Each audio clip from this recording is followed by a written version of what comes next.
Dans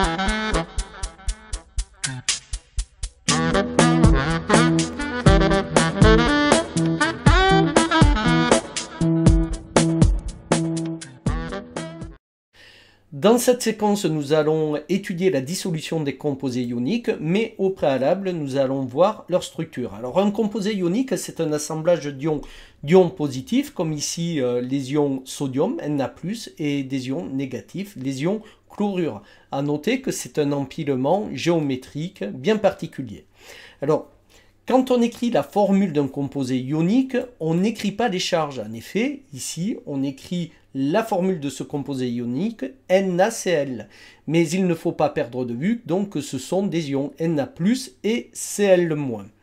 Alors, une deuxième remarque, c'est que quand on donne le nom d'un composé ionique, on donne toujours le nom de l'anion en premier, c'est du chlorure de sodium, alors que dans la formule chimique, c'est l'inverse. On commence par évoquer le cation, ici Na+, et ensuite l'anion Cl-. Voyons d'autres composés ioniques. Le fluorure de calcium est composé d'ion fluorure F- et d'ion calcium Ca2+. Mais attention, cette fois-ci, l'ion calcium porte deux charges positives alors que l'ion fluorure n'en porte qu'une seule. Or, une règle importante, c'est qu'un composé ionique doit toujours être électriquement neutre. Et ici, cette neutralité électrique va obliger d'avoir deux ions fluorure pour un ion calcium. C'est la raison pour laquelle la formule du fluorure de calcium va être CaF2, toujours en citant le cation en premier. Autre exemple, carbonate de sodium. Cette fois-ci, c'est l'anion carbonate qui porte deux charges négatives, CO3, 2-, alors que l'ion sodium, comme vous le savez, ne porte qu'une seule charge positive, Na+. Donc il faudra deux ions sodium pour un ion carbonate. La formule chimique du carbonate de sodium est donc Na2CO3. Voyons maintenant la stabilité des composés ioniques. Alors, il faut savoir qu'il s'agit d'ions. De ce fait, on a des espèces chargées et, comme vous le savez, on peut avoir des interactions électriques entre les différents ions. Mais on va trouver une interaction électrique attractive entre ions de signes différents, entre anions et cations, alors que les anions entre eux et les cations entre eux ont tendance à se repousser. Eh bien, tout simplement, il faut regarder la distance.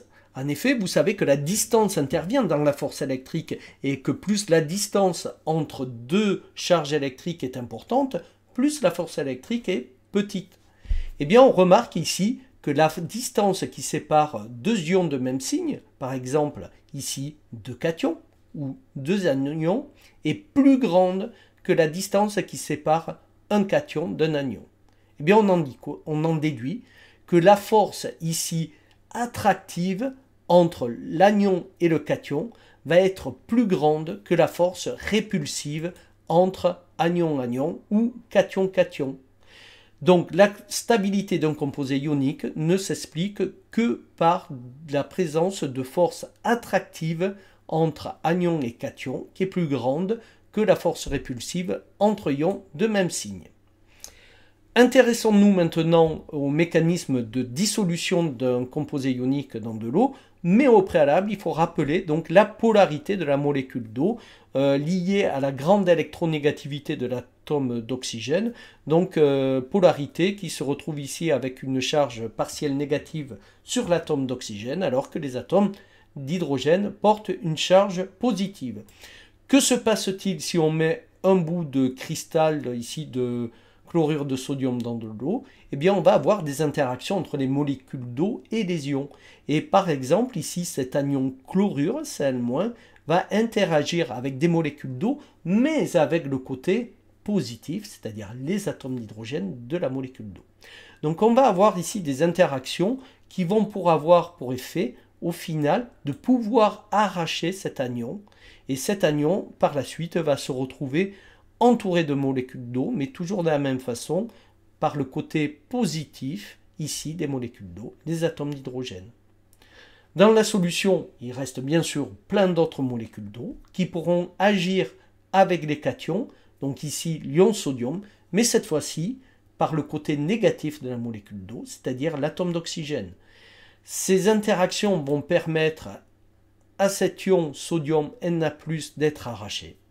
Et c'est ainsi que dans une solution ionique aqueuse, on retrouve des ions qui sont hydratés, solvatés, que l'on note Na+ aqueux. Alors dans le cas des ions positifs comme ici, eh bien, ces ions interagissent avec le côté négatif des molécules d'eau, l'atome d'oxygène, alors que dans le cas des anions, c'est-à-dire les ions négatifs, ils interagissent avec le côté positif des atomes d'hydrogène de la molécule d'eau. Donc, en résumé, le bilan de solvatation, de dissociation d'un composé ionique se fait en 3 étapes que nous voyons ici.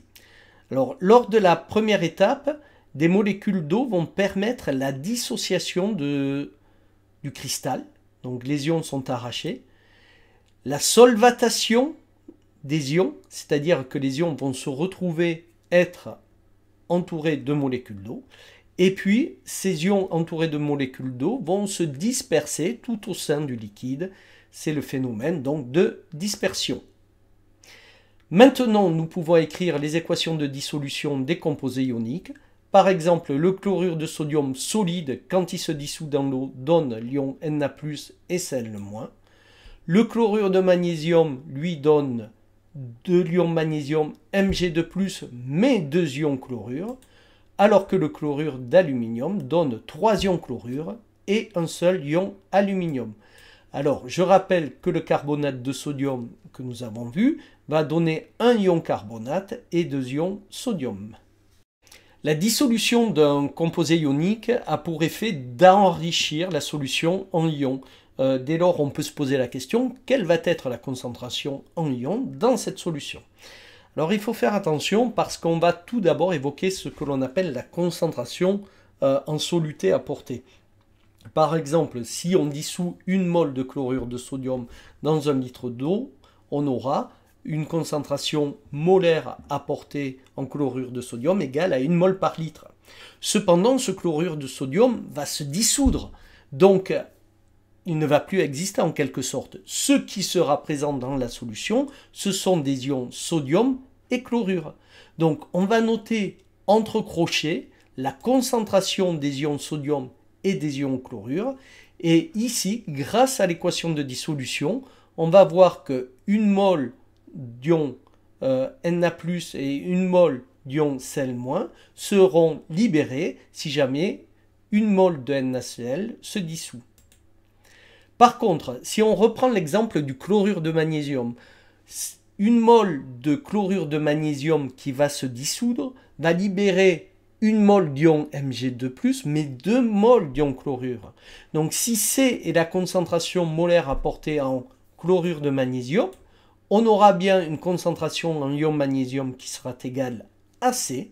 Par contre, la concentration en ion chlorure sera le double, elle sera de 2C. Exemple, on cherche à dissoudre 0,1 mol de carbonate de sodium afin d'obtenir 0,50 litres de solution. Quelle est la concentration en soluté apportée? Vous appliquez la formule que vous connaissez bien maintenant, C est égal à N sur V, où N représente la quantité de matière de soluté, 0,10 mol, V le volume de la solution, et on obtient donc une concentration de 0,20 mol par litre. Pour calculer la concentration effective en espèces dissoutes, on va tout d'abord écrire l'équation de la dissolution. On voit qu'1 mol de carbonate de sodium donne 2 ions Na+ et un seul ion carbonate.